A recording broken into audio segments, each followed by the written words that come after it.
There we are. So welcome to our third evening of Being the Change. And there's something that has been the change that we want to own. We called these strategy discussions, and we recognize that we haven't really held space for discussions and input. And we hadn't practiced what we're bringing tonight, although we've talked through stuff, and everything that we've said is stuff that we've also said in the last 6 months together. But I guess there was something a bit unconscious for myself of how much we wanted to share and how long it would all take. And so these haven't been as discussion-y as we hoped or envisioned that they would be. And so there's a mismatch in what we communicated and what has actually been happening. And so I'll say clearly now that tonight is, again, it's going to be more of a strategy talk, presenting thoughts and the potential direction of travel and approach to strategizing. As Being the Change Affinity Network, we're not in a place to do onboarding, or we're not a group that is launching. We don't have that infrastructure or those decisions in place. So what we're doing with these evenings is just putting out there our thoughts and the places that we've been exploring, hoping that this will plant seeds and open spaces for dialogue. At the same time, we know how much the breakouts were valued and have been desired. And so we've got a couple in for tonight. And I think, but even with that, the breakouts that we'll have tonight are more places for an exhaling, right? There's a lot of information that comes, and then there's a, whoa, something has to get out. So I'm not promising for us to be in full conversation, and yet there's a desire that we will have those conversations. And we were talking earlier about having a session a couple of weeks from now, something like that, that is much more of the discussion, because it's not that we are the experts and we have got everything sorted. It's that this whole community needs to be talking, and we need to be into conversation with the global south, the global majority. Like, the strategizing is something that we're all going to do together. But yes, to put that really there, that we do want to have the discussions, and we want the input, and we want to hear from you and discuss together with you and harvest the richness of the soils and the seeds that we've been tending. Okay, having said that, I'm going to go to screen sharing. Here we are again for the third night, and the logistics, so chat to me or Luke for any tech issues, including saying, like, if there's a slide up and somebody's talking and the slide's been up long enough for it to be read and you want to see the speaker talking, message me and I'll stop screen sharing. And yeah, that's helpful. I appreciate that. Again, we're recording, we'll send it out. We've got the Q&A link. Fourth one, don't be distracted by the chat. Self-regulate. If you find yourself getting pulled into stuff in the chat that isn't quite working or is agitating or bringing stuff up for you, turn it off. There's how you turn it off.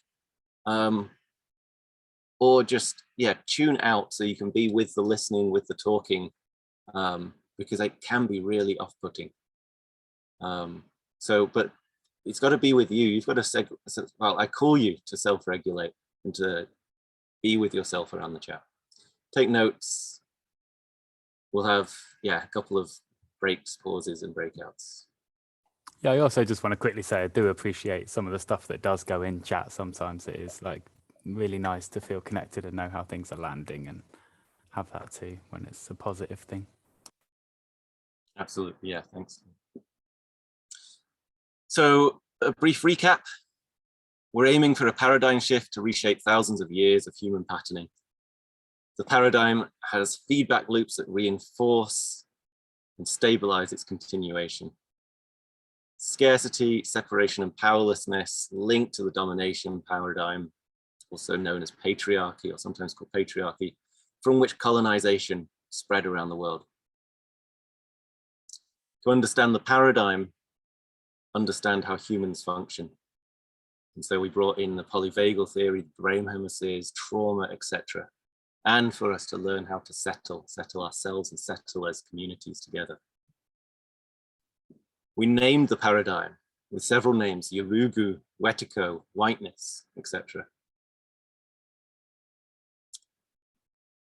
And we brought that humankind is in places, that doesn't make sense, does it?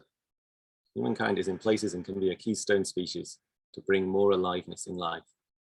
I think you get the gist. I hope you get the gist. We can be humankind, right?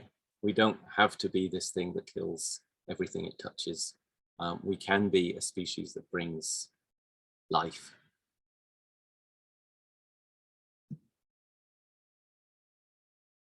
So today we're covering where to look for inspiration and where we've been looking, relationships and repair, attraction forces and growing magic source, being the Change Affinity Network examples, how we stop the harm.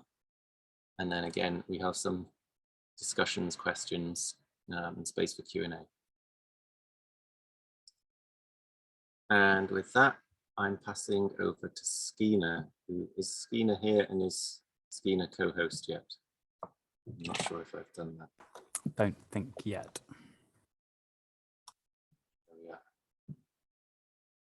Oh, okay.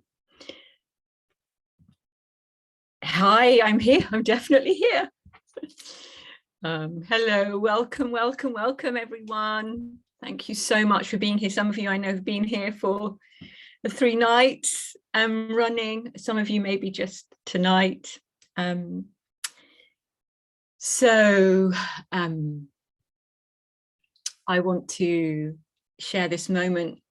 Again, we've been building momentum, and I'm going to build momentum around this piece tonight, or a finale even for our 3 sessions around the heart, and just say, look, that, you know, when we talk about this paradigm shift, many people in non-Western cultures have recognized that this shift involves a heart shift, like a consciousness shift that perhaps involves a change in heart set rather than mindset.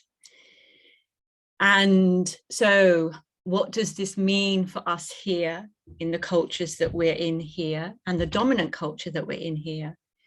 How do we, as Dalai Lama says, he says quite ferociously actually in one of his talks, you know, come on the West, develop your heart, develop the heart. He says it vehemently. How do we do that? How do we develop the heart? It's so simple, and I'm going to just run you through a heart coherence practice that is that it's about us being in our hearts and leaning into the power that is there, that, as Rumi says, the strength and gentleness and tenderness of the heart that can bring forth a more integrated wisdom. So this is an invitation, and maybe you just do the first stage as we've been doing the last 2 nights, to decenter the screen. If that's enough for you, sometimes I'm going to do a breathing practice with you. Sometimes it's too much for us to do a breathing practice. And you'll know if that feels too much. So maybe you're just decentering the screen and you're connecting again with something that feels a good connection point for you, that your heart appreciates. So again, I'm just looking out at the grass and just sensing that I have much gratitude and appreciation for the feeling of grass, for its purpose, its life force. I love the grass. And then if you want to come with me on the next stage of this heart coherence practice, then you could, I invite you to place your hand on your heart, a hand. And as you do that, becoming aware of the greatness and the magnificence of your heart. So bringing your focus to your heart. And as we do that, you could now imagine, if you want to come with me further, you could imagine that your heart is breathing. So your heart is your breathing piece. So this heart is inhaling and this heart is exhaling. Your heart, your beautiful heart. And as your heart inhales and exhales, it's slowing down this breath. And if you want to come with me further, then it's a coherent breath. So you're breathing out for 5 through your heart. And you're breathing in for 5 into your heart. So your heart is breathing this coherent, even breath. This is a restorative breath practice.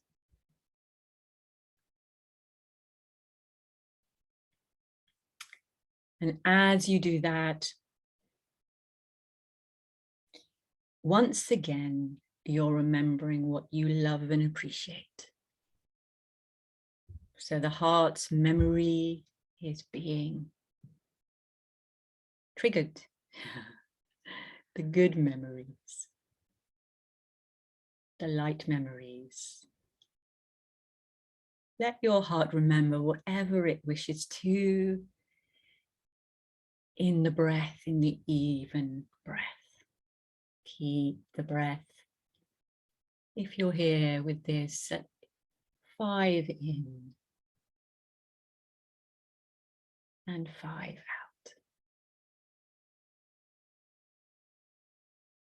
And you can feel maybe as you appreciate and remember what the heart loves to remember. A glow, a warmth, a sparkle in your chest. The heart's enjoying this. And it's radiating, its electricity is growing.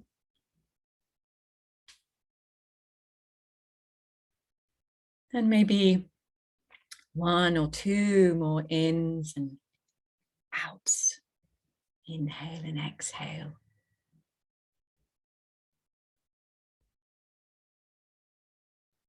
And then when you're ready, you can take your hand away.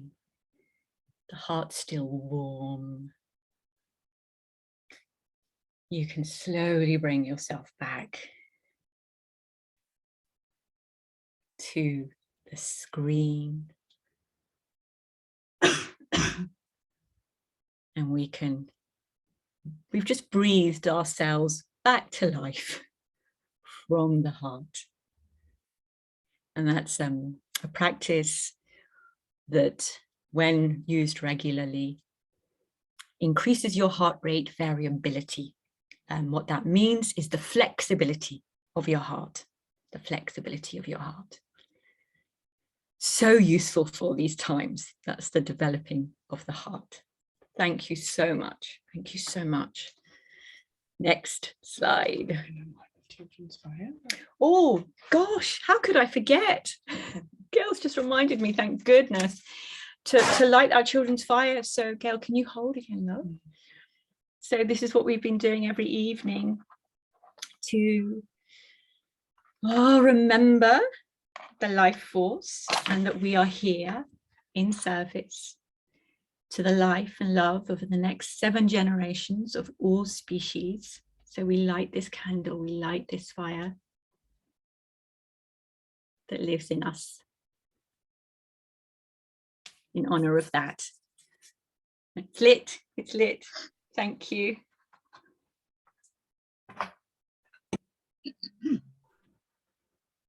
Thanks. Okay. Next slide. And I think, is it our Esther? Our Yeah. Esther. Yes, Yeah. it is. Hi, greetings everyone. So I'm just going to share a few words about the need for us to think about the land, indigeneity, and also motherism. So we were talking yesterday about some of the origins of this polycrisis that we're facing today, and looking at how do we address it, and how do we best address it. And so in that context, land is really key. And for many African heritage, Aboriginal and Indigenous cultures, land is not about property and natural resources and extraction and exploitation of land. Land basically encompasses culture, relationships, ecosystems, social systems, spirituality, and also law. And for many of us, land means Mother Earth. It represents our connection. It means the water, the air, all are more than human beings as well, and all that live and interact in these ecosystems. And we see land as being something that is on sacred trust from our Creator. Land being also the giver of life. And so land is very key to many strategies that African, Aboriginal, Indigenous, and other peoples actually embrace when it comes to tackling the polycrisis, and certainly what is currently referred to as the climate and ecological crisis. And in our own work as Being the Change, we've been very, very interested in how we can also support and amplify the voices of many communities of resistance who are defending land for this very reason. And that then links us to the whole issue of why we're concerned about land. Apart from strategies to tackle climate and ecological crisis, it's also because we have within our network campaigns like the Stop the Manganese campaign, Stop the Manganese Recharge Genocide Ecocide campaign, there is a recognition that ecocide and the large-scale destruction of natural ecosystems can also amount to genocide of peoples. And so we're very concerned with how do we stop this harm of today. That's why we emphasize stopping the manganese and supporting, as I said, communities of resistance in the global south, especially working with allied networks like Extinction Rebellion Internationalist Solidarity Network and the Extinction Rebellion Internationalist Solidarity Network Global South partners, of which there are 3. There's XRANA, the XR Affinity Network of Asia, there's XRAN, the XR Affinity Network of Africa, and also XRISE, the Affinity Network for Abya in particular. And so that leads me then to talk about indigeneity, because indigeneity is really about connecting with one's ancestry and all that your people have made sense of in terms of how we relate to our Mother Earth in the particular place that we call home. Humans, plants, animals, ecosystems, and all of that. And so for us, this is really, really key. And one of the things that colonization has done has sever and disrupt the relationships that peoples have had with that part of Mother Earth that we have come to call home and develop relationship with. And it's hard for us to kind of be who we are and caretake and become stewards again when our connections to lands have been so severely disrupted. And so what you find is that many Indigenous, Aboriginal peoples, African peoples as well, nationhood and restoration of nationhood, connections to land and self-determination are really, really key strategies in tackling the climate and ecological crisis and other aspects of the polycrisis, because it is about fighting for the right to restore our relationship once again with that particular land that we have come to call home. And so this climate and ecological crisis is really a crisis, an existential crisis that really goes to the heart of our very existence. And it's more problematic and more devastating for those peoples who are currently still living on lands where settler colonialism exists. Now, we know that indigenous communities make up less than 5% of the world's population, but they also protect 80% of global biodiversity. And so land back has become a key demand, campaign and strategy of many indigenous communities of resistance. And in fact, the slide that we see here is from the Unistoten territory in the land currently called Canada. And this is an indigenous camp where they've reclaimed this land in that part of the country that is now called Canada, known as the Wet'suwet'en land. And through our connections in Being the Change, especially Global Majority Versus campaign, we've also been supporting members of that campaign who have been back to the land in Mexico and been part of the struggles of indigenous peoples to reclaim lands that have been stolen, basically, and is being misappropriated by corporations such as the Bonafont water plant.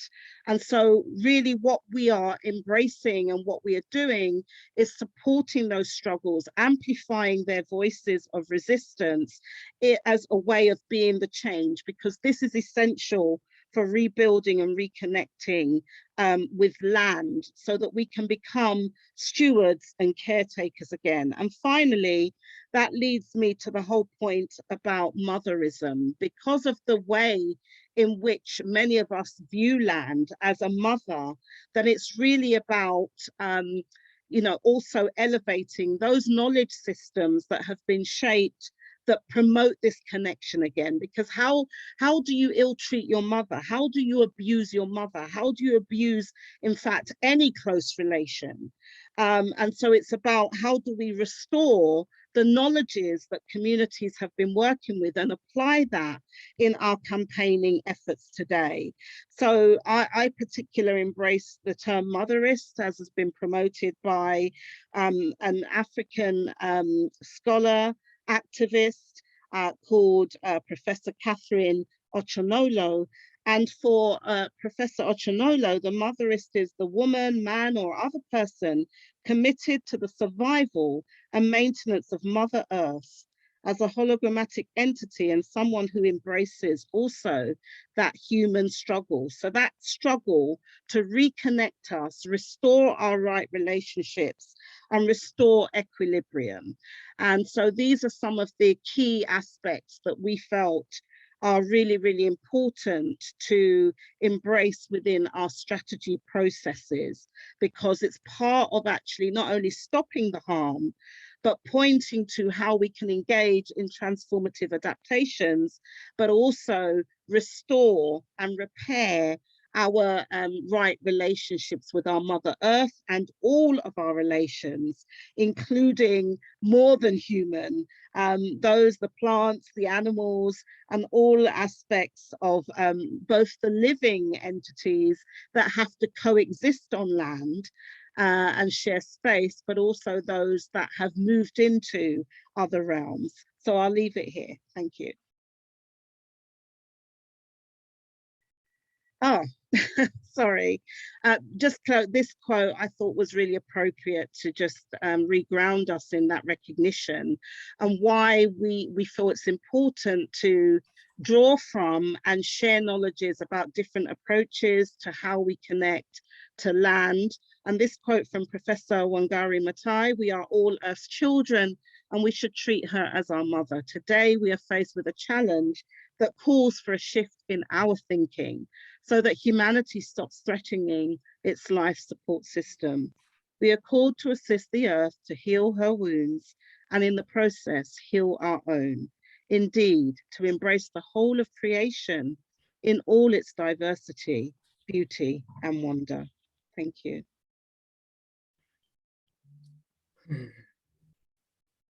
Thank you, Esther. Beautiful. So can we talk about sacredness? What do we mean by sacredness? So I think what I mean today is that life is precious. Sacredness, meaning that there's something precious here that we're acting in protection of, as Polly Higgins, my dear late friend, said, you know, she coined the term earth protectors, we're life protectors. And it's then it's sacred work, right? So when Hafiz says now is the time to know that all you do is sacred, that's what I feel us doing and becoming, and what we've been doing in our time with Extinction Rebellion. And Wendell Berry says there are no unsacred places, just sacred places and desecrated places. So the word sacred will mean many things to us in our manyness, in our differences, in our diversity. And it comes through in different forms with different cultural leanings and transformations of that word. And it's not easy for some, that word isn't easy for some, but I want for a moment to think about the water as being sacred and looking at sacredness through that lens of water. And one of the teachings of the Standing Rock elders was to say, water is life. If we don't respect our waters, then life will not thrive. And also Charles Eisenstein, he talks about, and I think Gail mentioned it, looking at this story through the lens of the water paradigm rather than the carbon paradigm, because maybe it's more meaningful. And I want to talk about just for a moment also that what water in this paradigm, in the domination paradigm, what's happening to it. It's soon to be the most commercialized product in the world, believe it or not. By 2023, the water market is expected to be worth 900 billion. And by the way, it would just take 150 billion, just 16% of that profit, to make clean water available to all. It's the single most impactful thing in that way that we could do to improve health outcomes in the global majority world.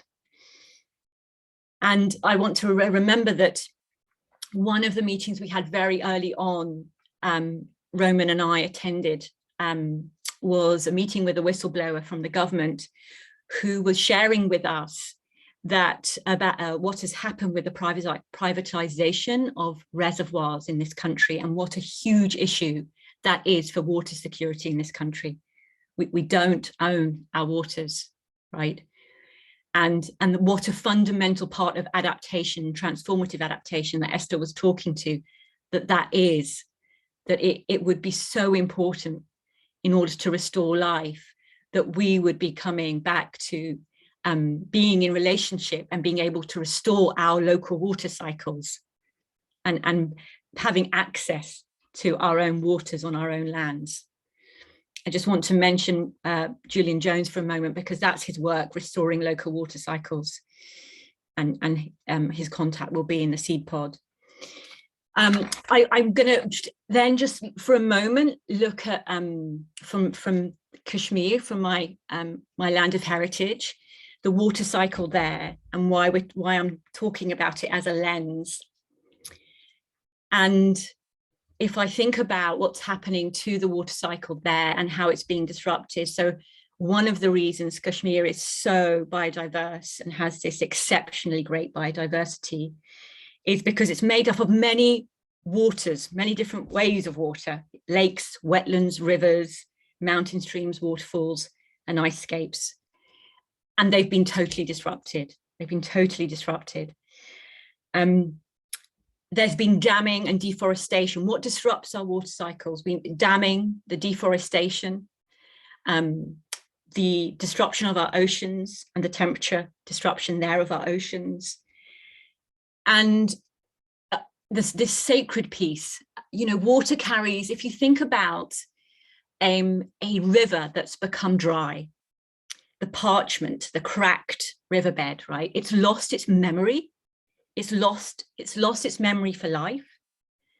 And I feel like that's a symbol of what's happening in a dehydration process and a disruption of our water cycle. We're losing our memory for life.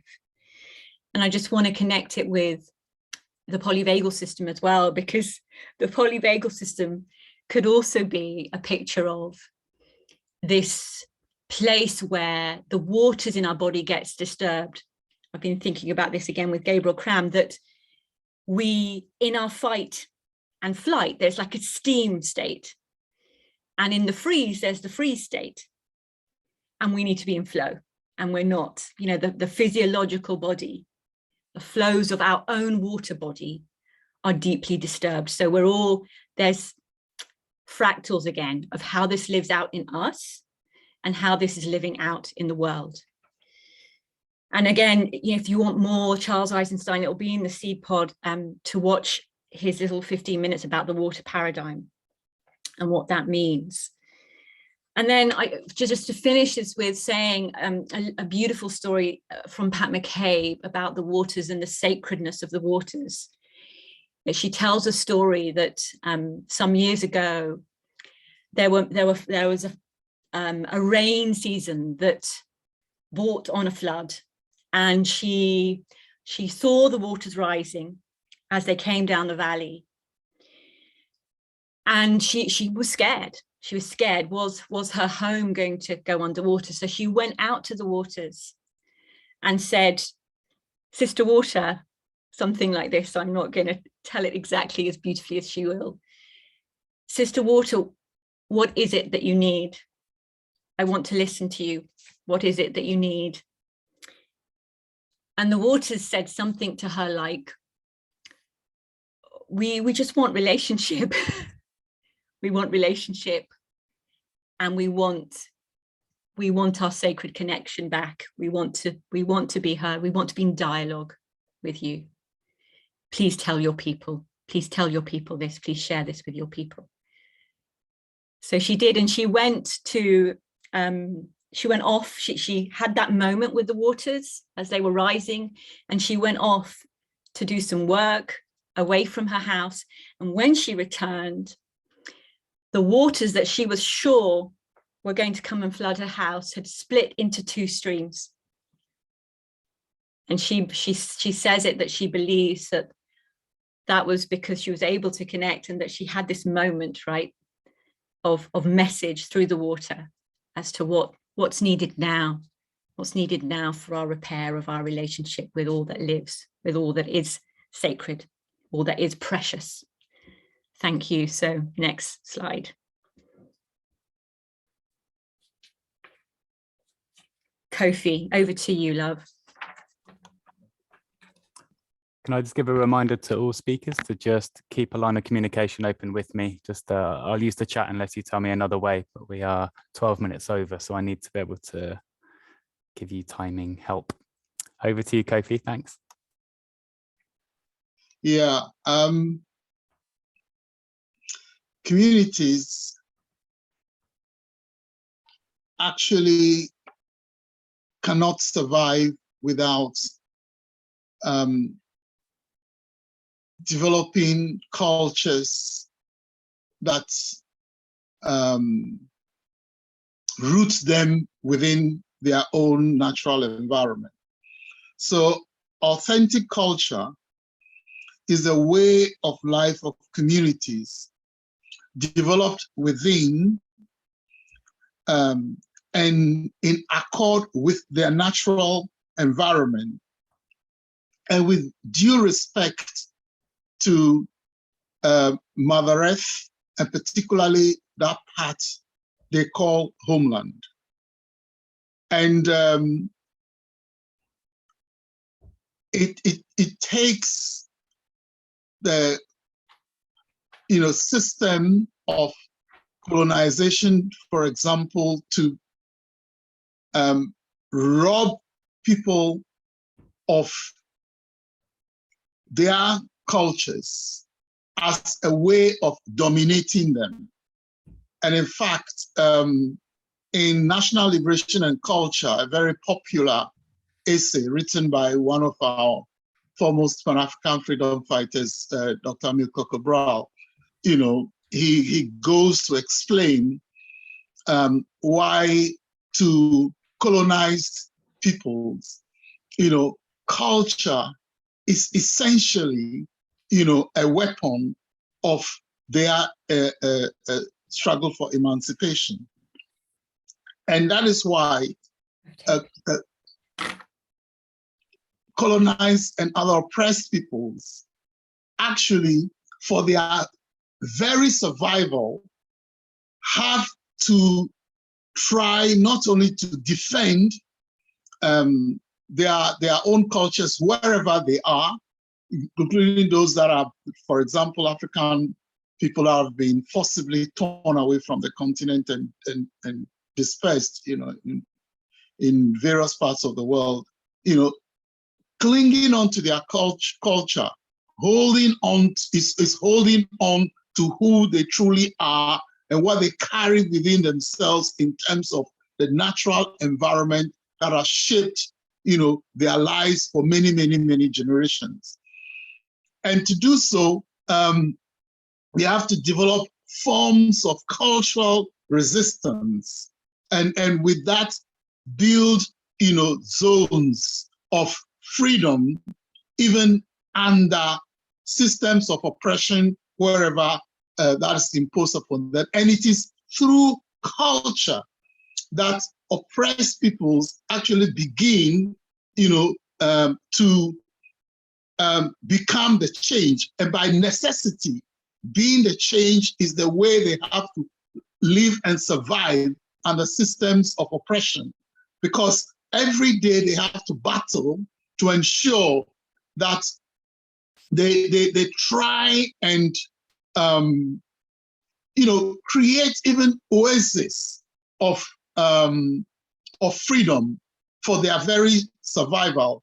And for us, for example, we, even in XRI and taken into XR in the space that we call the XR International Solidarity Network, we have had to listen and work with our Global South diasporan communities, and through them, communities in the Global South, in the majority world of the Global South, to develop the program that we call Ubuntu Pashavidia, that actually seeks to bring together and harmonize the cultures of resistance of particularly our indigenous communities in Africa, in Asia, in Abya or the so-called Americas. And that's kind of globally connecting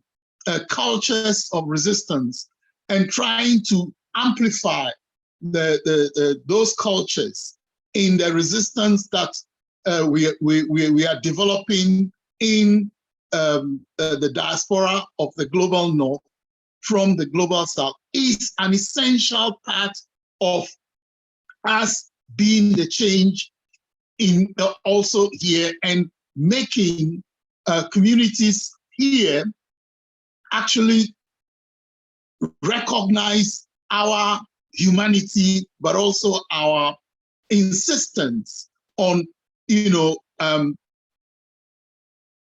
upholding our connection to Mother Earth on our own terms of self-determination.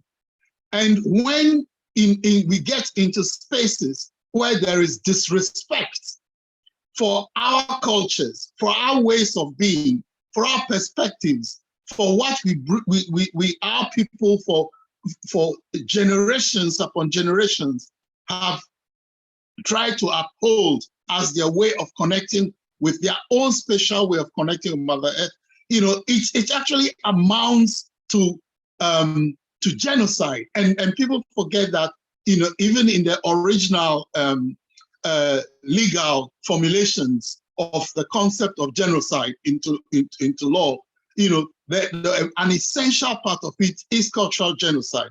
Because when you rob a people of their culture and you deny them the right to assert themselves and live their ways, through their own culture, and you seek to make them something else other than what, they are collectively as a people, you actually are committing genocide. And one of the things people find hard to understand, even within XR, is that any attempt to force us to see the world and to live and even engage in activism outside of our cultures, is actually contributing to genocide and ecocide against our peoples.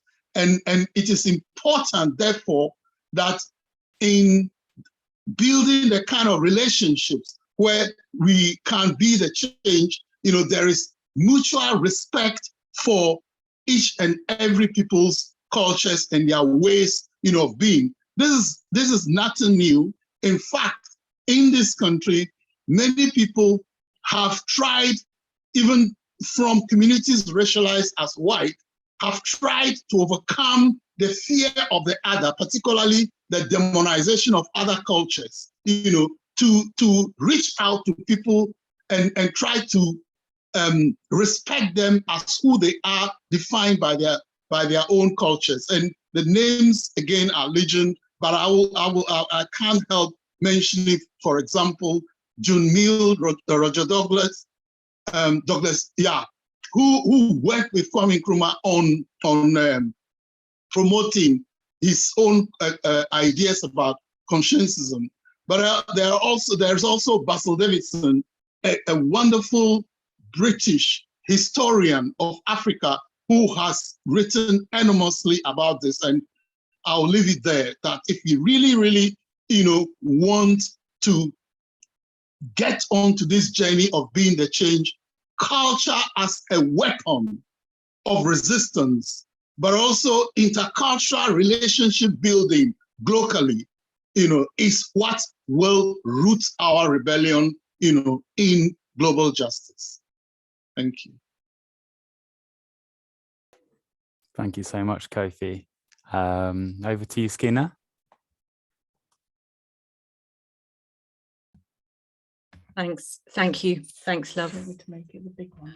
Yeah, great. I'm just wanting to see you all again. We can't see you right now. The video's up. Yeah, just distorting that. Thank you. So relationships. So in our title being the change, we've got relate, repair, rebel, and it's not an accident that we started with relate, because we think this comes back to relationships. And so to recap, what's happened to our relationships, what's been happening. And so Ian McGilchrist's work, why did we talk about that? Because, well, what has happened in the domination of the left hemisphere in this culture which creates a rationalist culture, and it creates an asymmetrical unbalancing outcomes as the solutions. It also chooses bureaucrats and managers and sociopaths as leaders, right? That's what we're seeing, who keep designing the domination paradigm. And something about when we live primarily from the left hemisphere, a tragedy around our relationship occurs. Because what we do, relationships are so subtle, right? But we dismiss ambiguity. Feelings are more shallow, right? The left hemisphere does very shallow ways of feeling. Happiness becomes hedonistic, relationships superficial, nature other, intuition mistrusted, and love suspected. It's a tragedy. Why? So, I'm just going back to Gail saying, well, why?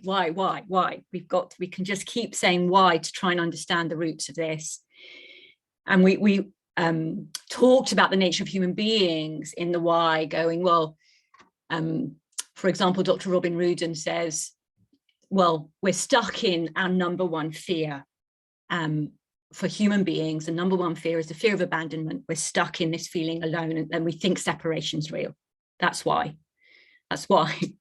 So Darshan Ovaris goes, well, yeah, why? Oh, okay. So the evolved nest, this way of being with each other that's existed since hunter-gatherer times, that's been destroyed.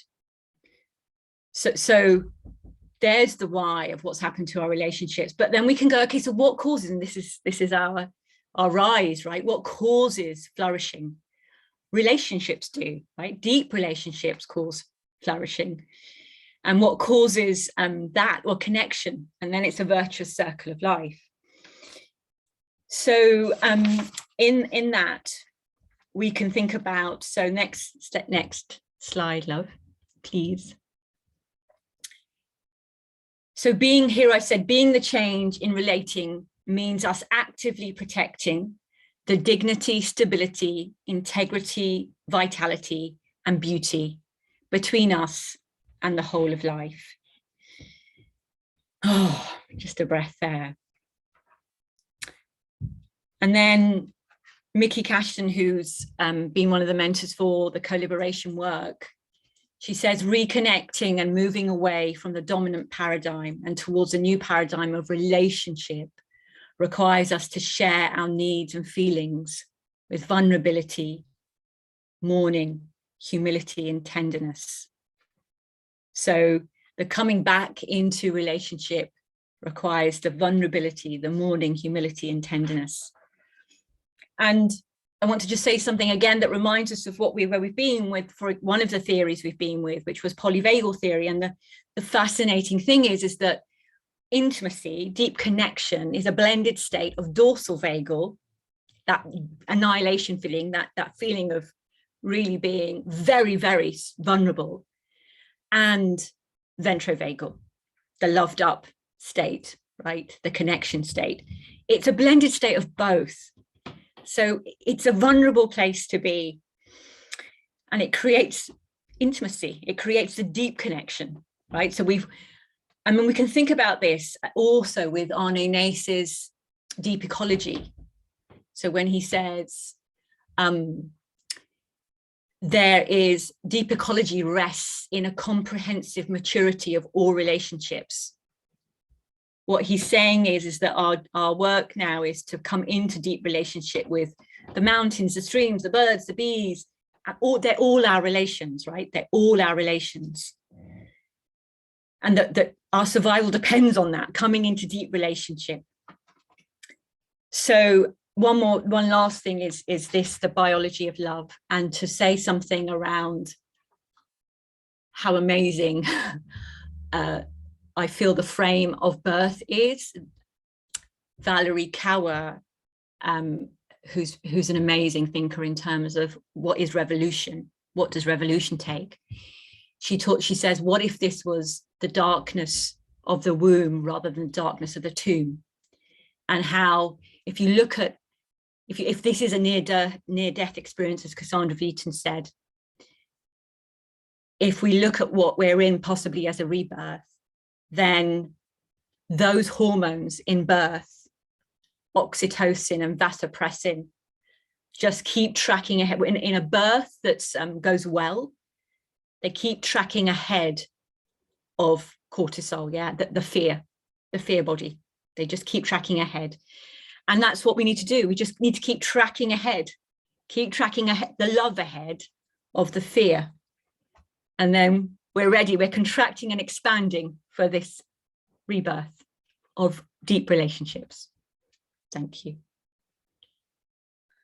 Okay, so that's that's back to me, what it means to repair.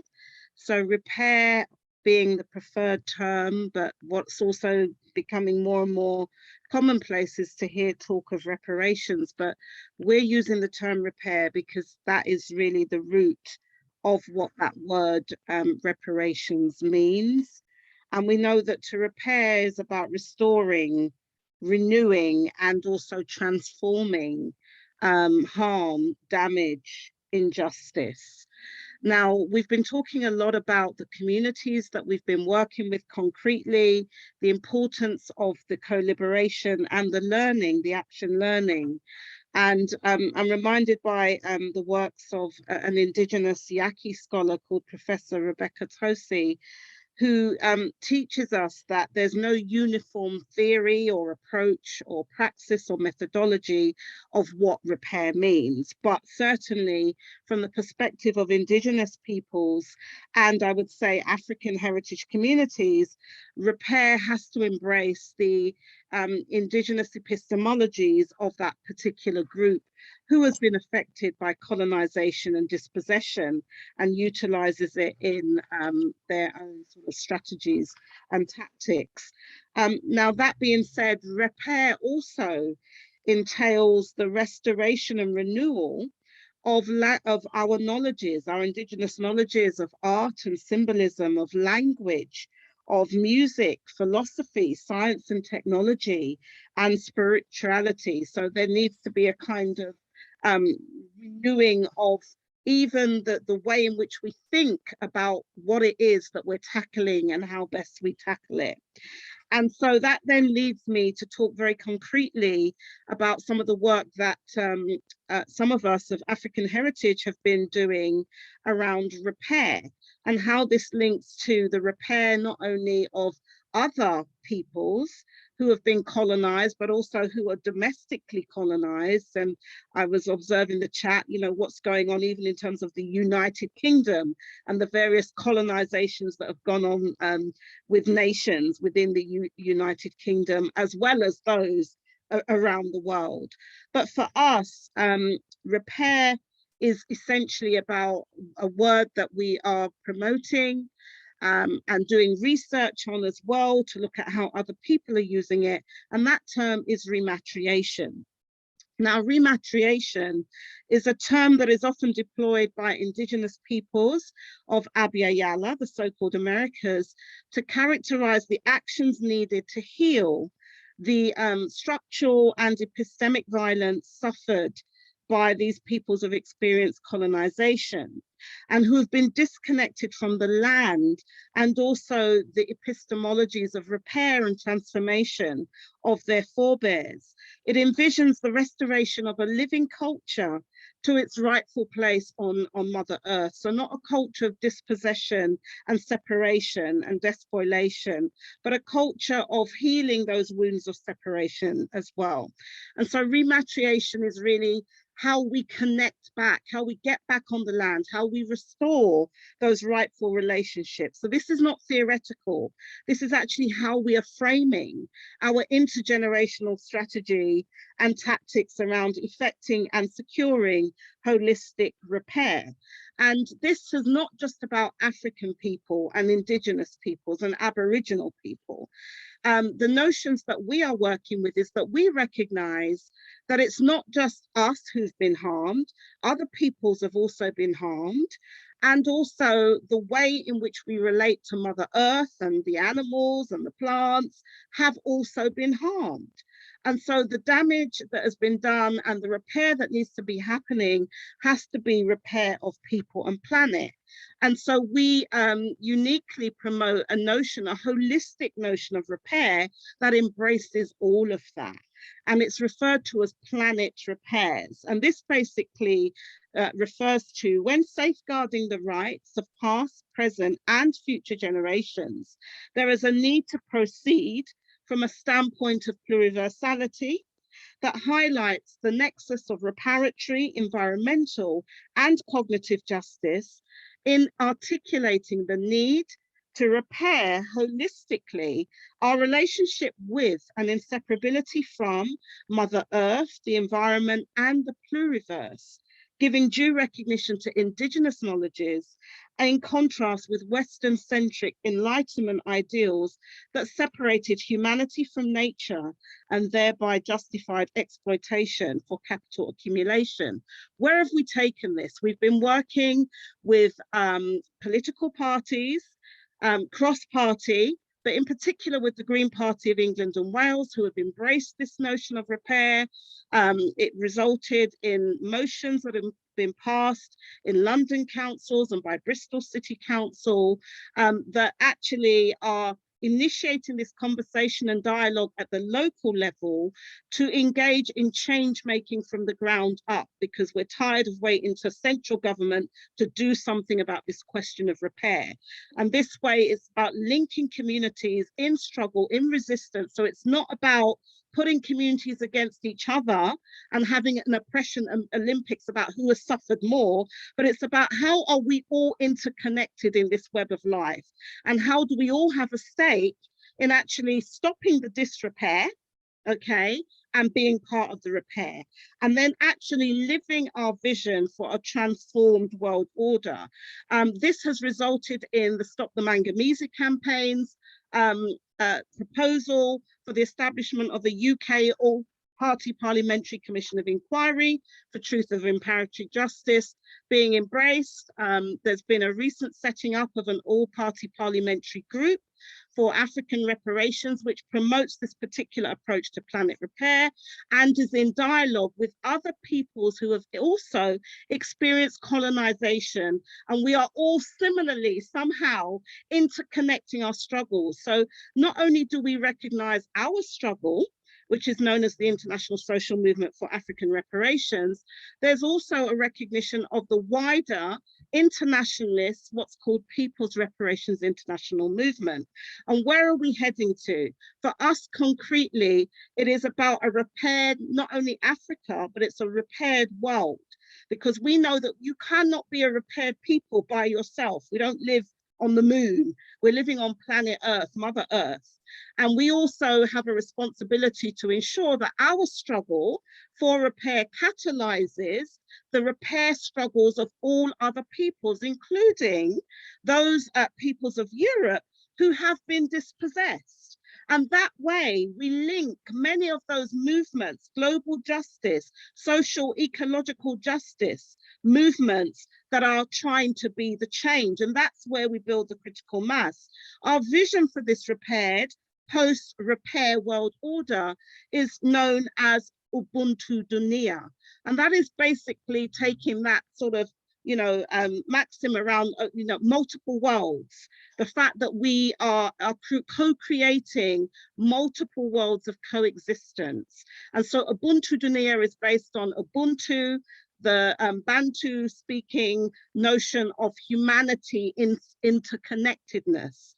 And a dunia is really a multipolar world of global justice for all, not just humans, all those who are more than human as well, all our relations.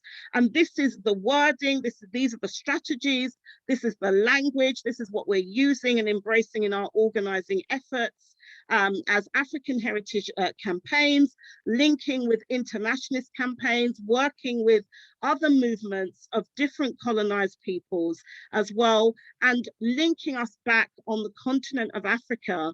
And so there is the Matubuntu Mitau Gafrik, which is a formation that we're working with on the continent of Africa, where people in Africa are also engaging in these repairs, defying these colonial borders that separate us and call us all these different modern identities and nationalities, but linking with similar struggles of peoples in Asia, in Abya Yala, in Europe, in Australasia and Oceania, the Pacific, who are engaged in similar actions.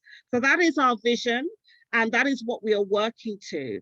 And it is something that even in our local organizing in the UK, we're developing what's known as Impamsio Impango, which basically means planet repairs, alternative progression plans.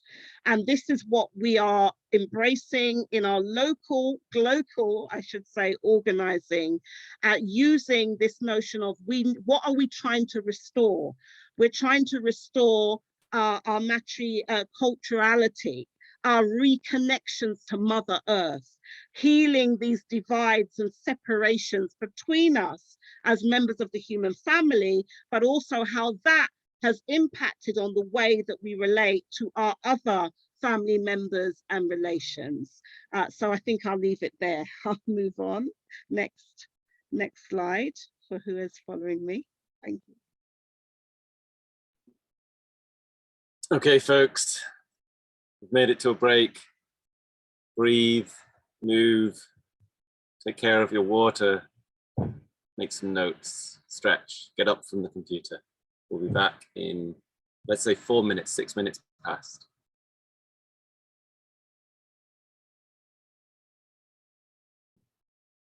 Okay, folks, then we are back. I'll just put that up. So welcome, I hope you've had a little bit of a break. I'm sorry the break might have felt a bit squeezed.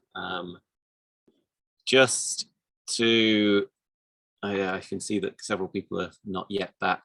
So I'll speak to my my friends in Being the Change and just say,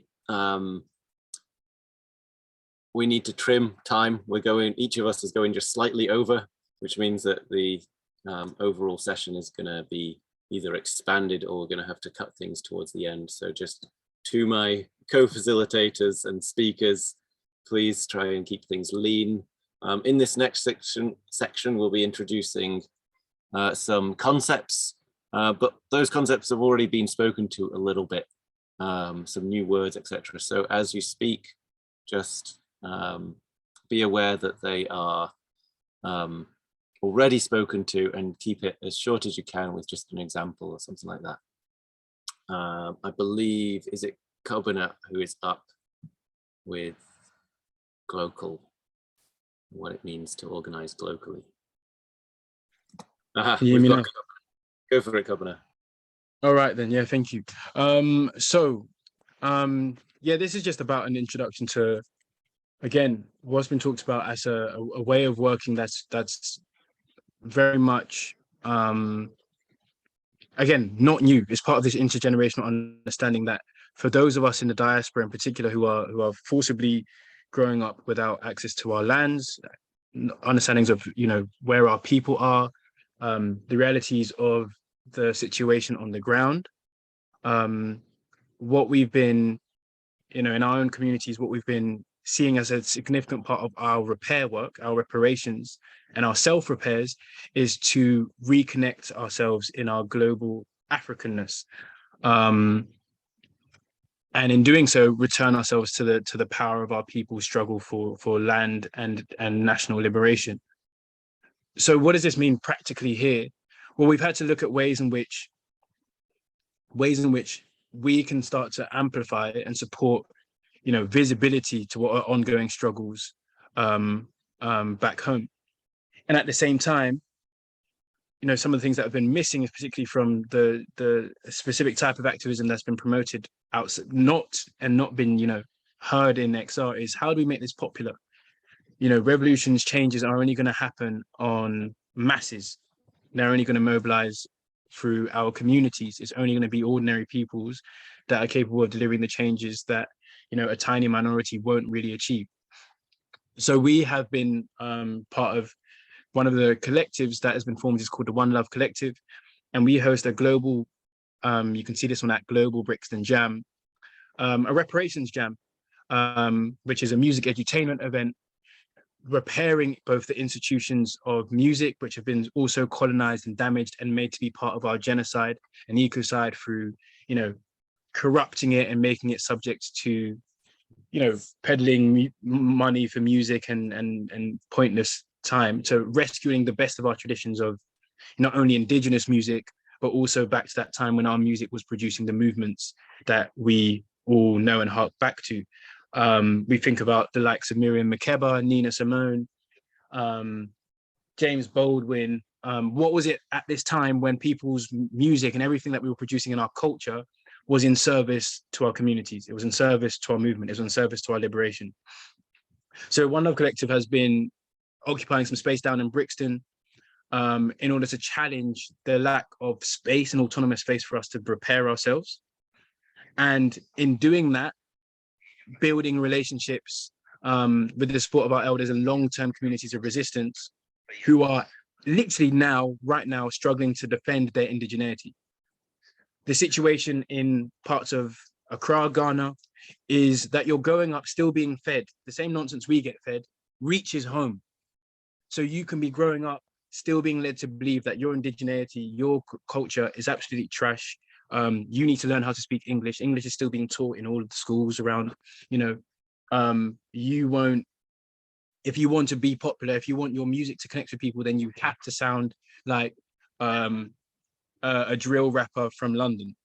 And so now one of the newest trends is actually to hear so much like drill on the continent. And that's not strictly problematic. It shows the ability for us to already live globally and live in these dialogues. But how do we repair that and restore it to its role in terms of restituting and rebuilding our communities? So this is a practical way in which, you know, we've been trying to engage our community here around a space that we create where community can come together and at the same time hear stories from around the world. And now beginning a process of connecting One Love Collective with Mauna Visiha, this really powerful group of young Africans who are restituting the indigenous Ebe culture by, you know, playing that music, and them knowing that, you know, there are people here that want to support and wants to hear that because it's necessary for our liberation. And the second example, and so this is ongoing for those people that are in London, you're welcome to come and see what our resistance has been globally, and then hear from our Global South communities, from our people on the ground who are speaking into the Jam monthly through talks and telling us what's happening. And secondly, I know this is going over time, but tough, sorry, Luke, is this Ope Clara, because one of the things that's been a big wake-up call is that in the time that we're all, you know, trying to work, you know, there's this confusion in the environmental movement and what's really the direction. We know that the struggle is taking the lives of our people on a daily basis. In the time that this call has happened, you know, we know earth defenders, land defenders are being killed. And we need to not, you know, hide away from those truths and wake up to our role in humanity to hold hands and build those relationships. Last year, when Elom Kokudade, who's one of our GMVS PASAC members, who was promoting sustainable cycling as an alternative to Western maldevelopment, was killed on an accident on the road. We've sought then to, you know, continue to see how that legacy can be supported, because this happens on such a daily basis with no one to hear or no one to amplify that struggle, that it means that you have a situation where, you know, these deaths are just being allowed to happen.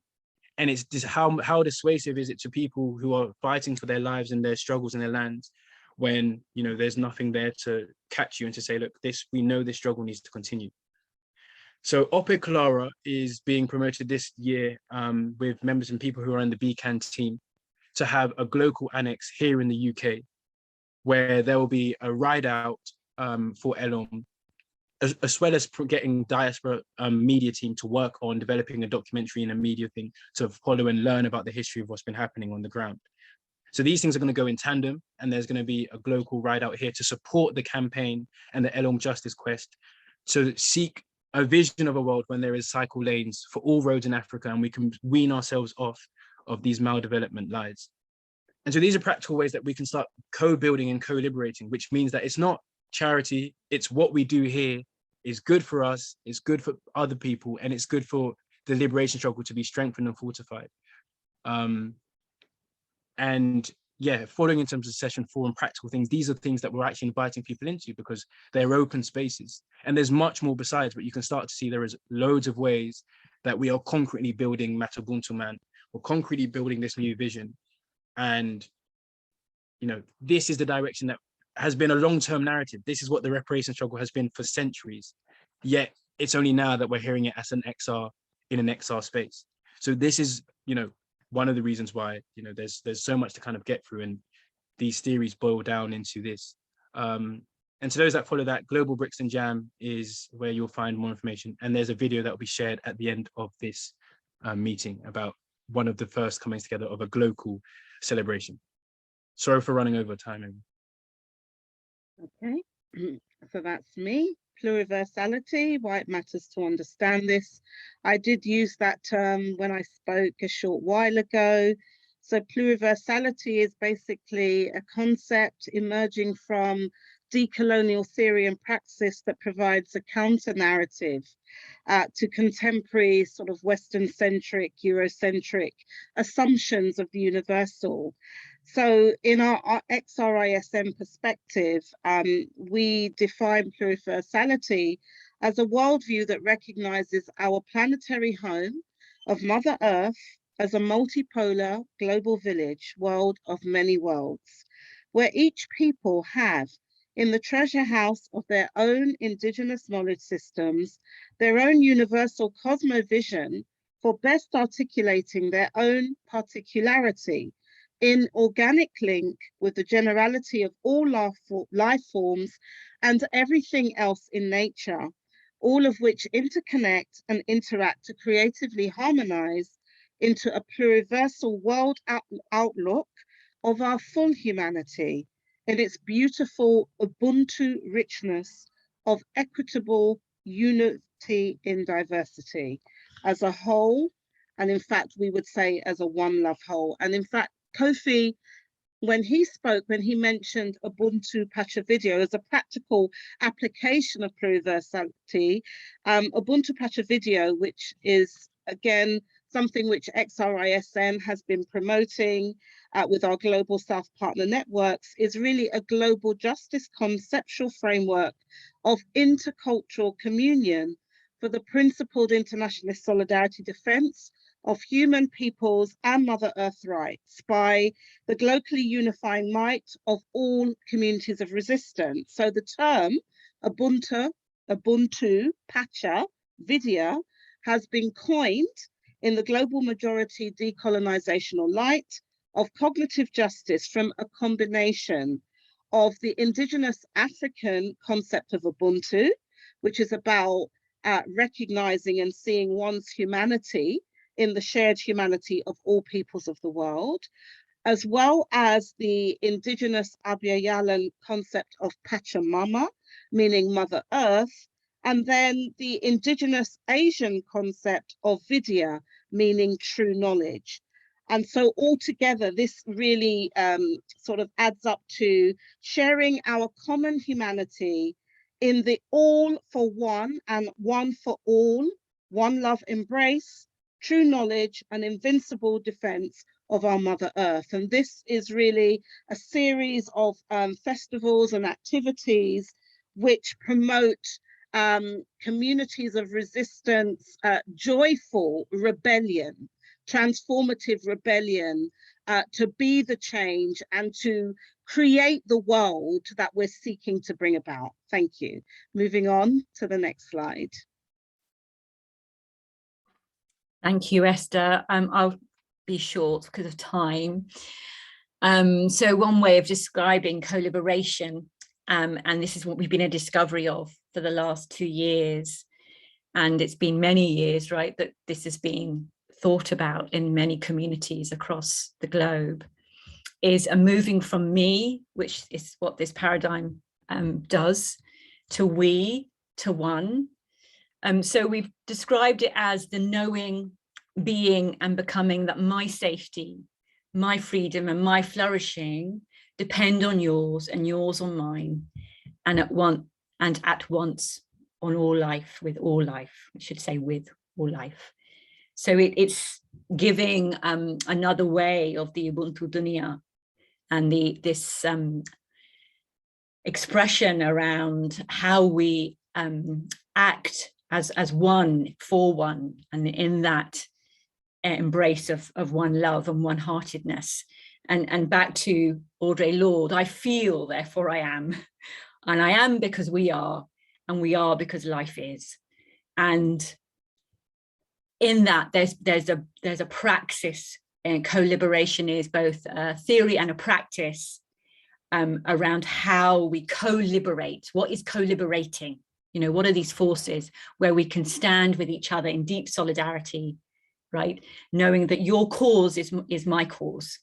The wellness, your flourishing really does depend on mine. That's enough. Thank you. With these pictures in the background that actually we have developed into banners, for use here, I would like to point to the question of power.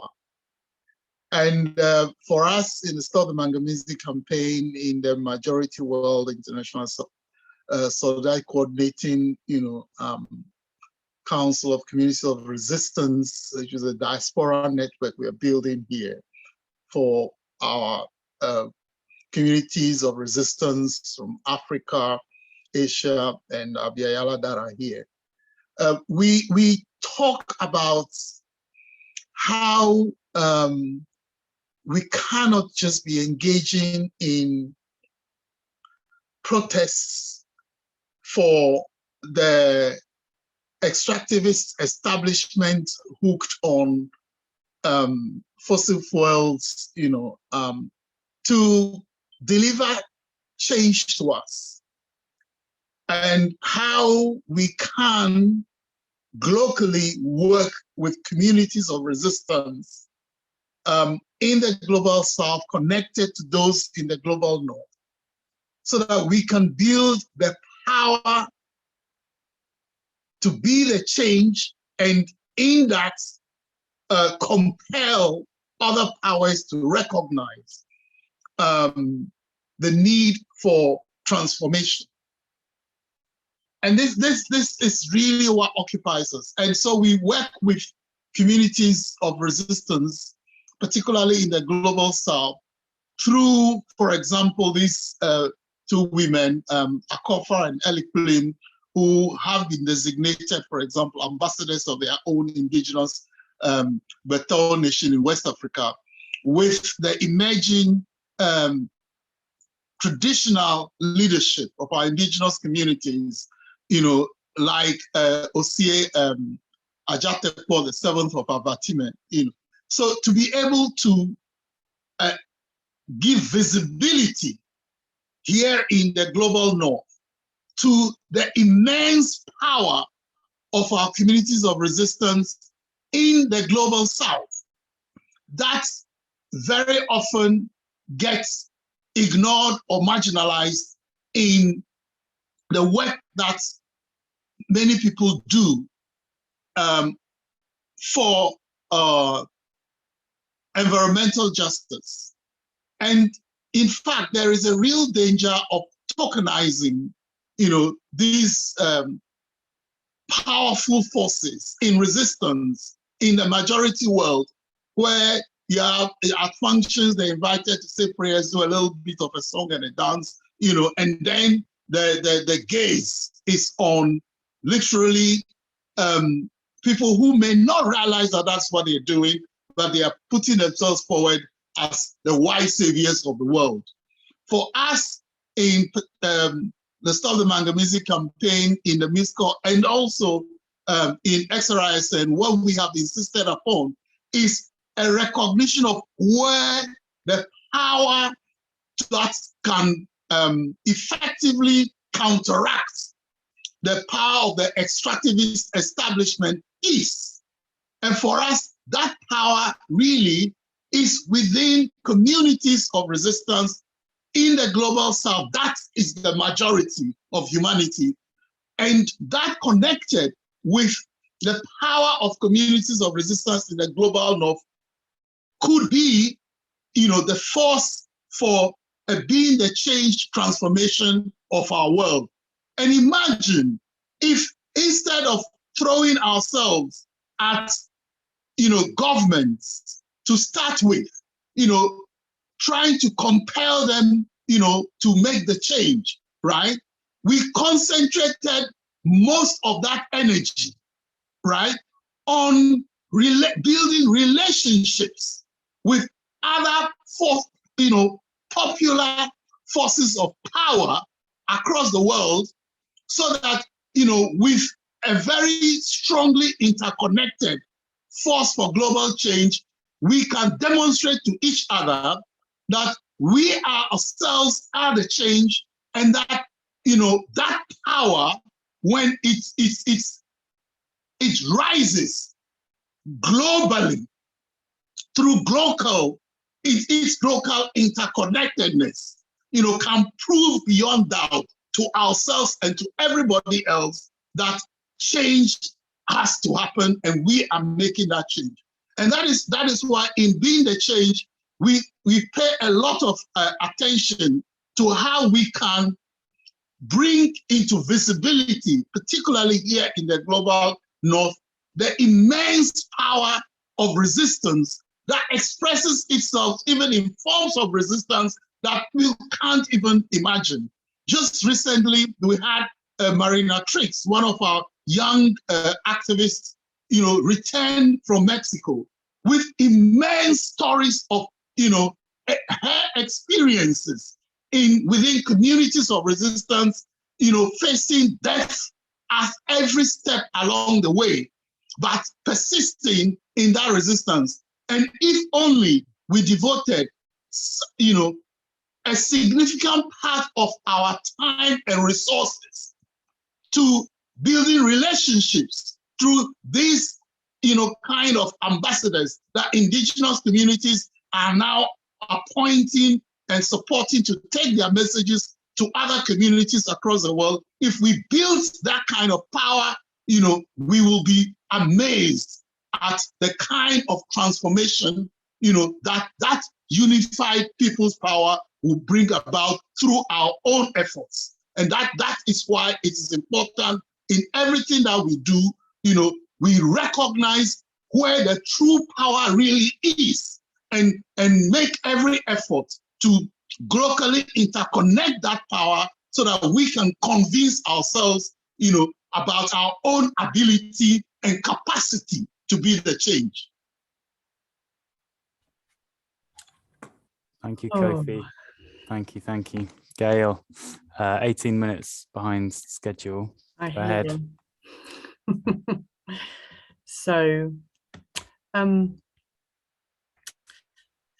So Luke, I'm just getting a view. I'm just trying to change that. That's okay. Yeah. Wow. I mean, one of the things that makes teams amazing and bring out innovation and brilliance is when we're coming from very, very different perspectives. And that also takes some time to digest and to bring together in ways that we will find meaning together. And so this is a journey, folks, and this has been a trial run. I'm wanting to try and bring some of the concepts together in a way that may work for some people. I hope so.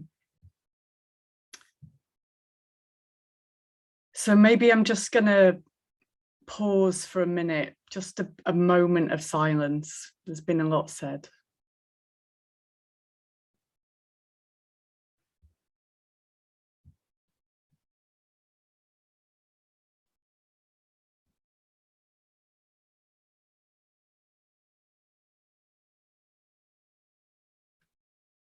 So we've been talking about this incredible domination paradigm that's happened over thousands of years. It's urgent that we make change, and yet we haven't managed it yet. And so we have to think freshly about what to do. The domination paradigm, it pushes, it forces, and the master's tools doesn't dismantle the master's house. How do we pull? How do we attract? One way I talk about one love is the concept of magic source, the idea that there's this stuff in the universe that pulls us together. It showed up in many of the things that people have already said. And actually, there are sociologists that have theories about this. Emile Durkheim talks about collective effervescence when you feel it together on the streets. Evolutionary biologists are postulating that there must be some kind of hidden force in the universe that pulls us into collaboration to explain evolution. So what are the ingredients of magic source? There's that moment when you really, as Skeena was saying, you feel the vision, you can feel that it's possible. And you're based in wisdom. There's some deep knowing that you have, maybe from your history of resistance, maybe from something that your body's telling you.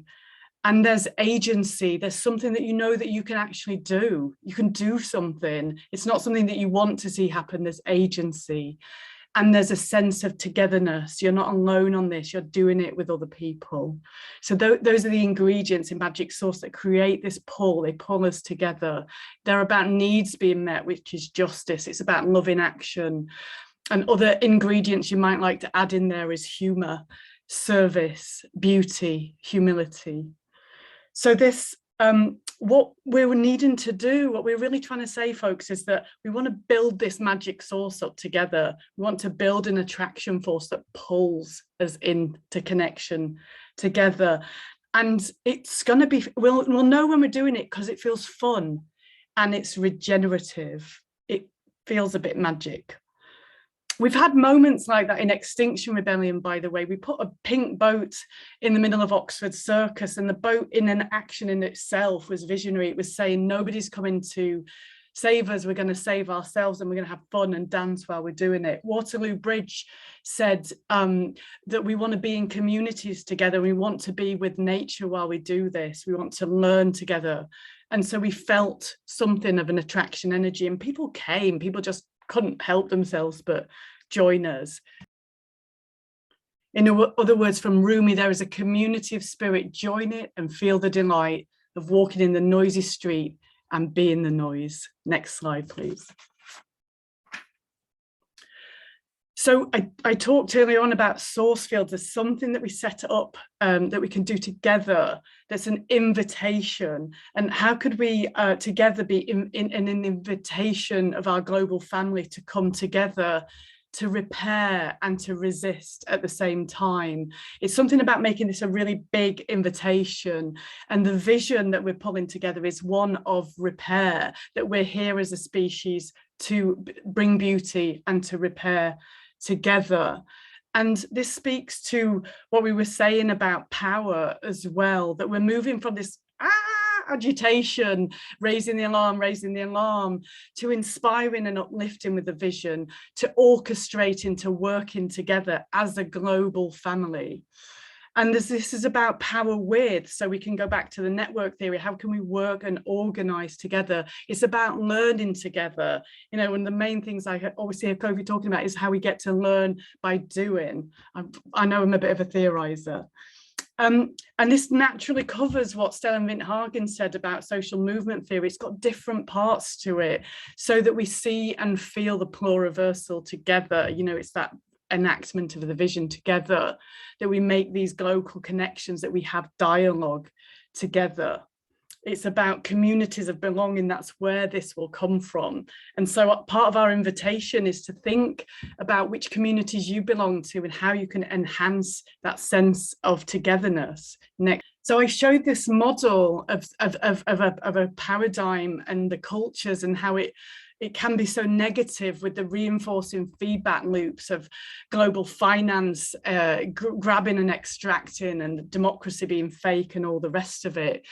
And when we look at this model as well, we can think, okay, but we have got agency within this. There are places that we sit within this, within our groups, within some of the things that are happening in the world, in which acts of repair are happening. It may be like a very individual level that you know, we're working to increase our knowledge, to repair the damage from the education system, to support ourselves, to feel well and healthy. Is how we repair the relationships between ourselves within our groups. We've got collaborative practices that we develop through the Systems Realignment Project that you can use in your groups to collaborate better together. We've got to learn how to do that. We can do co-liberation practices to repair the relationships, the places where we've been divided and ruled. There are ways that we can be in our communities that that many people did with COVID, that went out and determinedly helped to meet people's needs. The enculturation system, we can be the media, we are being the media, that's already happening. The economic and regulatory system, we can be part of the repair there, we can localize economic systems, we can be part of food sovereignty. And I'm not suggesting we set up 1 million project seats, they're already happening, folks. And we can bring our growth as activist communities into places of repair and support and help them and be part of that. The trust the people piece, we can do local democracy, we can do repair there. We can think about global finance, and there's cryptocurrencies and so on. Anyway, that we can do many things to be in repair of the land, rewilding. There's lots of ideas going to come forwards in the seed pod, folks. So next slide, please. So this would be some other, examples like supporting local cooperative economics, co-organizing of resistance, just very much acknowledging of the harm. And what we're speaking to here is this unifying of the people's power together. So if we come to the next slide. So what we would be intending to do then is, it comes back to that magic sourcing, it's the agency. Where in your group might you feel some agency? There's examples like, for example, your local council's declared a climate emergency, but it doesn't seem to be doing very much. There are things that could be happening around that are repair based, like working with them to rewild patches of land, for example. But rather than just doing that in isolation, what we're saying, what we want to build through Being the Change are local links. So, maybe you're doing that work, I don't know, some of that work's been happening in Stroud, and through the Rise, we're talking about maybe we'll be making connections to the Voltaire region in West Africa, and making another connection to repair-based, land-based work in Abya Yala. We can decide where we sit in this and what repairs we want to make together, and make those links so that we start to feel ourselves in families. And I'm very much talking to the separation that has come with this whiteness paradigm. I've watched this in Extinction Rebellion, and it's very beautiful when it happens. What happens when the family reconnects? It's like the immune system, the body starts to feel itself and starts to learn. And so, for example, our internationalist youth solidarity, we're making links with the Maasai people. Again, it's Kofi's eldership showing up there. And when the Maasai people's land were under attack recently, the young folks who have made that relationship, they felt it in themselves. They felt that attack. It wasn't some sort of superficial thing that I've been involved in, retweeting something. And so that alarm can be raised to the rest of the network. Hey folks, something's happening here. And the amount of power that we build up is to do with the amount of magic source we've got together. We build up this unified people's power together. And through that, we'll work out how much power we have in order to stop harms. So sometimes what I understand is that in some parts of the world, just being supported to be visible with your struggle can be a way in which that harm can be prevented or minimized. So let's say again, the Rise in Stroud are connected to a part of West Africa, and there's an alert goes out and it goes through the network, and it's time to amplify folks. We're talking about an immune response. Look, it's complex, folks. We're trying to deal with a 5,000-year-old paradigm system, and I feel something possible here, so I'm very excited about it. We can repair eldership. There's so much that we can repair. So what you've heard, like, where do you feel it? What's yours to do, right? Of the repair, of the making the world, because we keep saying this in emergency, we've got this many years left, and of course it's degenerating. It has been for a long time, and if we're not focused on the repair, and we're just, as Kofi was saying, screaming at the government, if that's all we're going to be doing, then it's going to, in my estimation, carry on degenerating. This is about the rest of our lives, folks. Whatever comes with the tipping points, we've got to get together, we've got to matter to each other, we've got to have each other's backs. Next slide, please. So we're talking about coming together and being in a repair and connecting our acts of repair together in a visionary way. And it's not just about XR, there are groups all over the world. This is the cool news, folks, while we've been head down sort of freaking out about what's happening. That at the same time as the degeneration, the climate crisis is happening, there's an uplift. There's so much amazing stuff happening out in the world, you know, so much new knowledge, thinking, leaning into the old ways, the true ways, the new ways. So there's much to connect in with, but what we want to do is bring some of that repair work also into the resistance work, bring that together. And you know, we're working with the idea of the immune system. I talked early on about fractals in nature, you know, things that happen at this body level could happen on the level of the whole planet. And the immune system, I'm just learning some things about it. It's a really incredible system.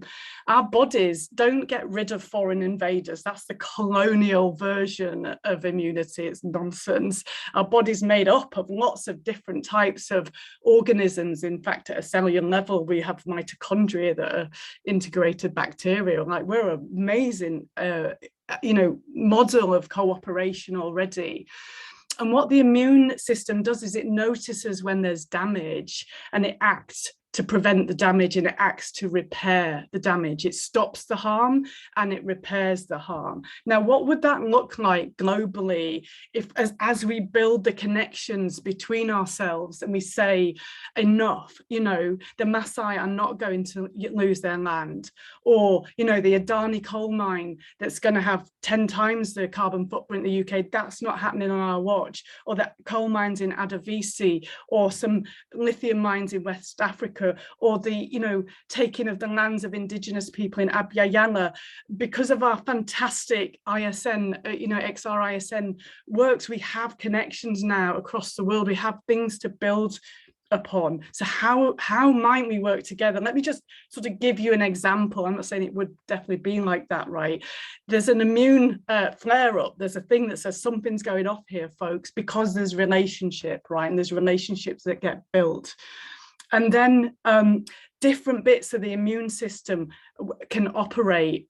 If, for example, there are people, or there will be people on frontline resistance, we'll be, of course, asking what support is needed. Sometimes it may need some of us to go there. Sometimes it does help if there's white skin there, not always, you know, obviously we'll be in dialogue. But, you know, if those of us that are really willing to step forwards, that may be something that's wanted. Sometimes there's the idea that there's going to be jobs created by this mine or whatever's, you know, rip-offs happening. The international trade union movement may well be working locally, and we're, you know, great that we've got XR trade unions getting off the ground. There are some NGOs that are ones that we have respect for their work over time. Survival International would be an example. They've been good at helping bring legal actions. They might bring that bit of the immune system in. Sometimes there's ways to use the finance system against itself, short selling of shares.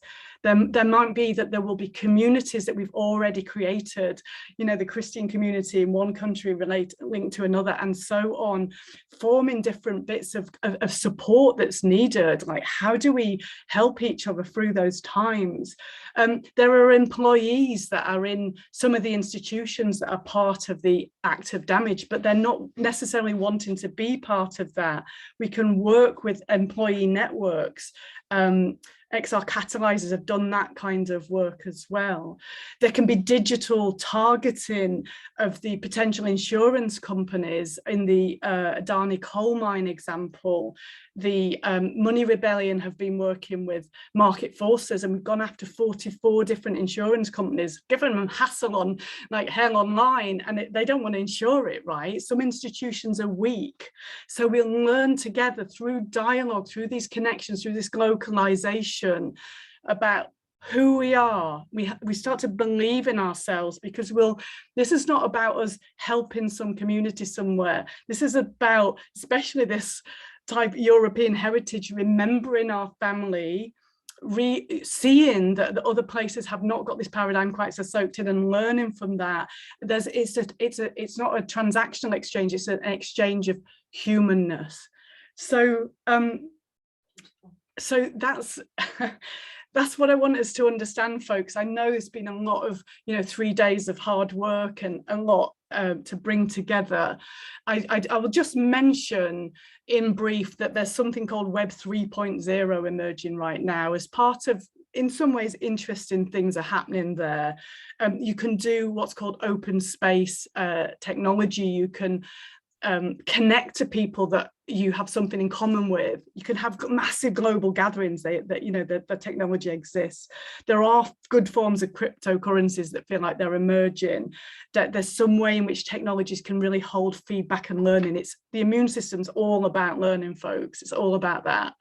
So that's it. That's what I wanted to bring to this point, to where we've got to as a team. I hope that made some sense at the end of this long piece. Thank you.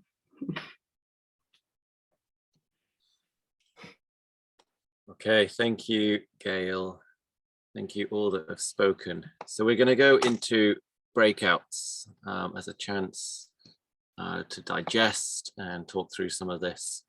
We'll come back together as a big group at 5 past the hour, but also to take a little bit of time if you need it towards the end of that. I'll message you on the hour to suggest taking a break if you need to take a break for anything, but we'll come back into the main room at 5 past the hour.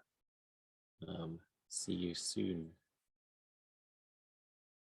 There'll be more of that kind of activity happening, but I in BCAN, as Cobiner was saying yesterday, we are just focused on what we think needs to happen. So we don't want to sort of impose something on XR UK, and maybe just to remind ourselves that the Hive made this invitation to Skeena and I as part of a sort of strategy thing in the autumn to think longer term. So maybe there'll be a place to, having practiced on you guys for the last few days, to try and, boil this down. Not that it can be boiled down, but you know what I mean, sort of maybe not need like 8 hours to explain it, and to talk with XR UK about this. But yeah, I'm rambling, I'm tired. Somebody do this to me when I've talked enough.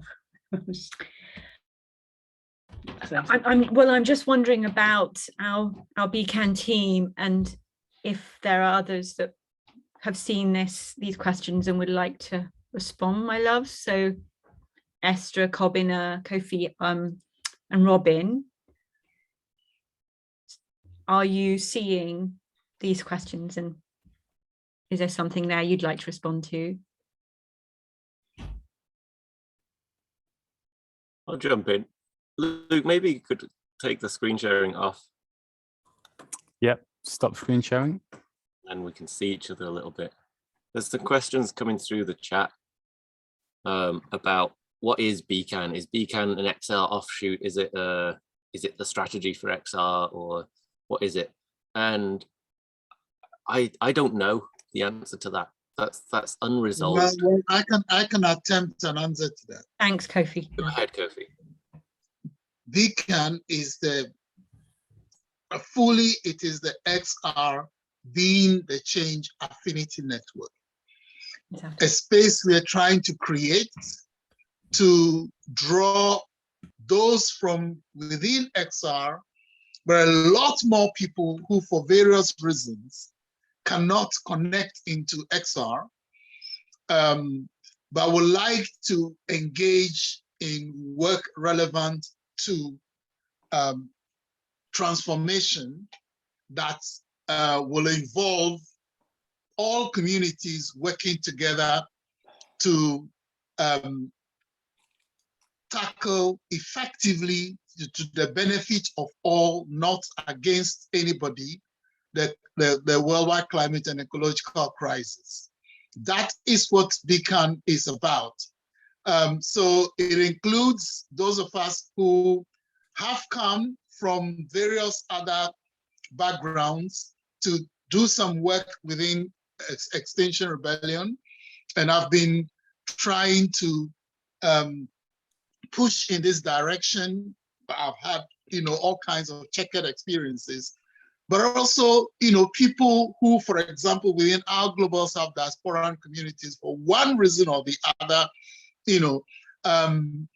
feel that the way XR has operated and the kind of things it prioritizes, kind of excludes them from actively involving themselves, in its activities, but want a certain kind of relationship, so that the similar struggles, around these kinds of issues, but from their own perspective, from their own historical and contemporary experiences, can also be brought, into, creating this magic source, of one love, for us to be the change, not waiting for somebody to make change for us, but we ourselves, see ourselves as the power in this one love interconnectedness, making the change, and accepting our common humanity. That is, the kind of understanding some of us have of what Beacon is. And that's what we say it is an affinity network for all of us within and outside of XR who want to work as being the change in some relationship with XR, but not limited by XR. I hope that answered some questions. I'm sure there are many more. In a few minutes, we'll do a little bit of a next steps and a closing. And at 1:30, we're going to show a brand new, it's just made in the last hour, 5-minute video that isn't available online, but we'll show it here. And so if you're able to stick around for that, then I invite you to stick around, and then the breakouts will be open again for unfacilitated space if you want to stay around afterwards. But now, just for the next few minutes, we're going to have a space. In fact, before we go there, let's just take a moment to come back into our breath. I'm going to turn the chat off again. So just adjust yourself in your seat, get comfortable,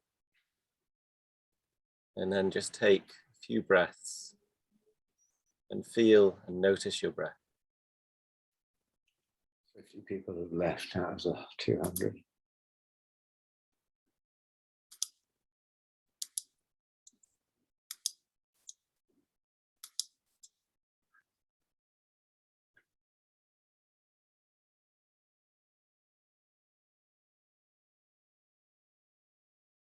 And notice your body.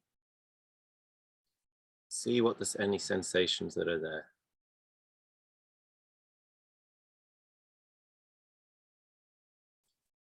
And we're going to have a few minutes now where just a few of us can share. And this is a space to share if your heart is racing and there's something that needs to be said. It's a space to share into words that you've never spoken before.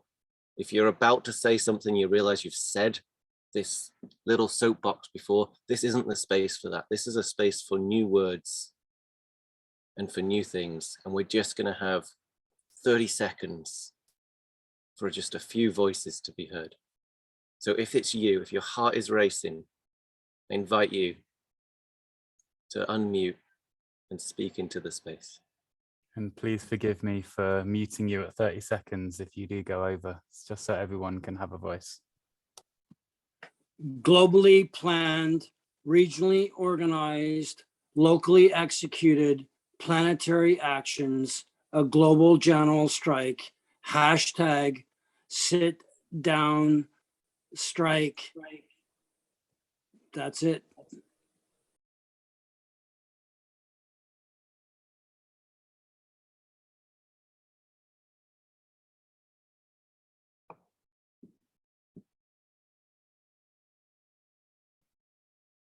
The floor is open.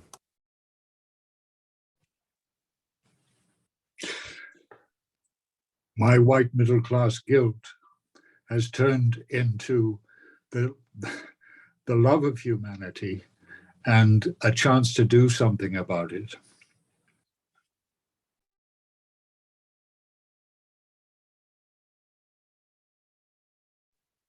Just feeling so much love for you and all your work and coming together. God is love through connection. Selflessness is love. And you've given so much. Thank you. The moment is now. This is our moment. Thank you. Let's really empower youth. If youth are the fire, give them resources, put them center stage. I believe in youth. I want to be guided by youth.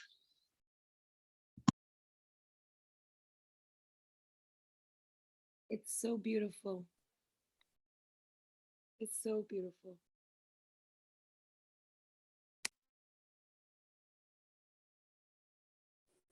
Youth represented by fire makes me want to say grandmothers represented by watersheds. You know, and youth together with grandmothers makes a watershed because it has no borders. We all stand upon watersheds regardless of where we are, as well as we all stand upon a magma core at the earth as well. We all stand the same distance from those things, you know, in a way. We are all the same distance from those two powers of powerful elements.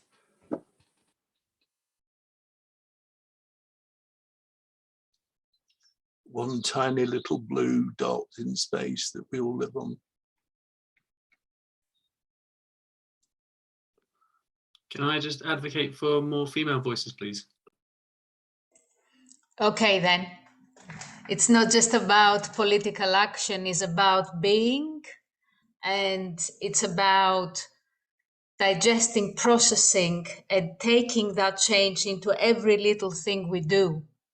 So it's not just simply about occupying a street or going into an action. It's about how we are. So it becomes really a philosophy of life and for life.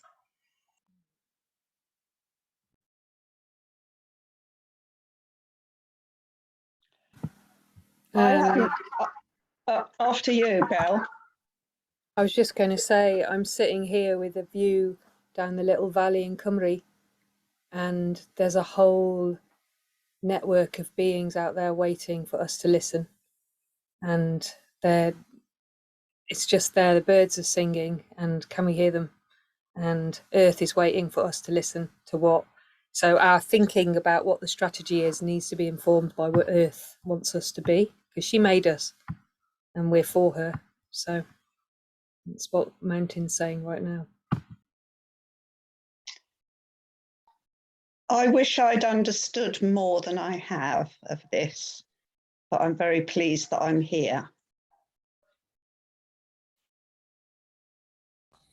This is basically my favorite part of the whole 3-day workshop, and the only bit that's made me cry after being behind screens so much and apps and things and building slides. This is like the bit that most makes me come alive, is like hearing a collective voice, and I kind of feel like that's what this is all about.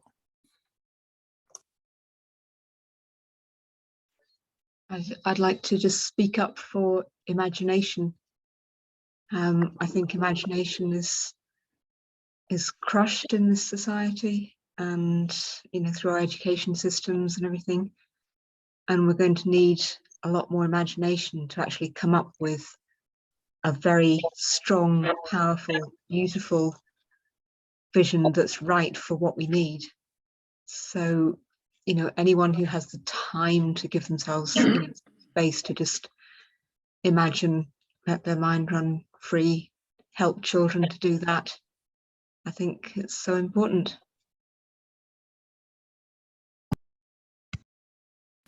What about if we're Earth's forward-moving imagination, not her immune system, and we're here to imagine in what she wants us to be?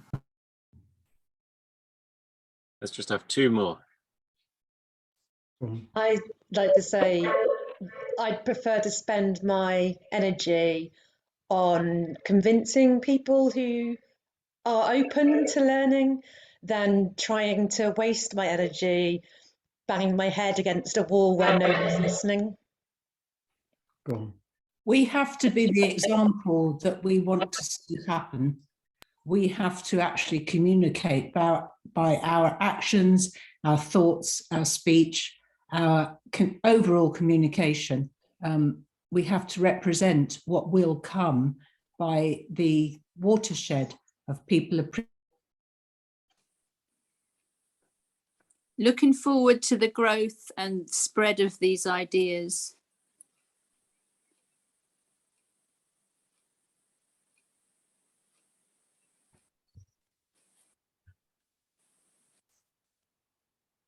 Okay, thank you, people. Thank you for your beautiful thoughts.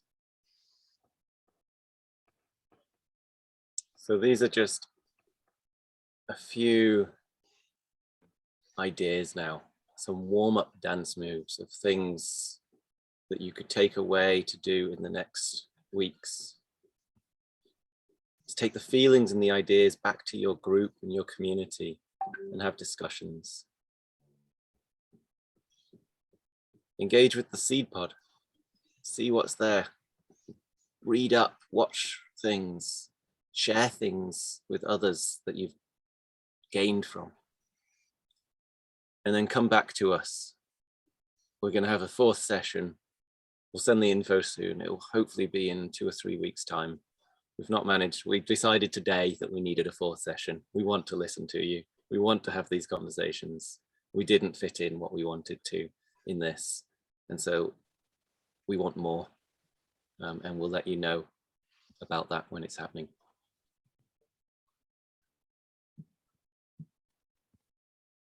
And now I pass, I think, to Skeena to close us.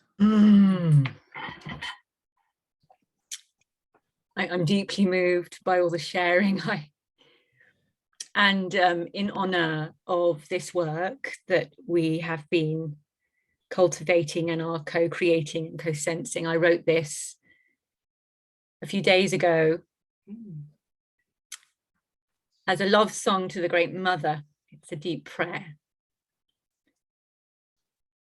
Beloved and beautiful one, our daughter of the galaxy, our Mother Earth, our sister outsider, our sacred woman, our holy girl, crucible of love and fire of truth. You call us, and we're coming. We give thanks that you answer our call every day. You descend on the wings of separation, the wings of connection, lifting your joy and vitality. You flow through your waters and rise through your roots, giving new life and memory, shelter and refuge. You enter through the cry of the next 7 generations. You give with unconditional generosity and demand protection for the vulnerable. You teach us to live in this way. Thank you. Even as we become awed by your beautiful body, even as we wonder at your power of being, you make us beautiful. You bless your creation with the seeds of becoming more beautiful. We feel your divine presence. Thank you. Have you felt in exile? It is too heartbreaking to leave you. We are remembering you. We offer ourselves as your loving children, becoming stewards of your preciousness, your beloved disciples, your radiant reflections, our sacred selves as one. Thank you with love. Thank you with love. Thank you with love. In your abundance, we give abundant thanks with love.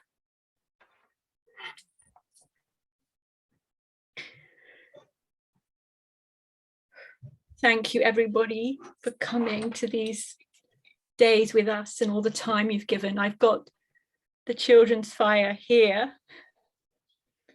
that prayer of being led by our young ones, surrendering to that wisdom of that call of the next 7 generations. May we come into our one being for our one love for that. Thank you so, so much. I'm going to blow out on 3. 1, 2, 3.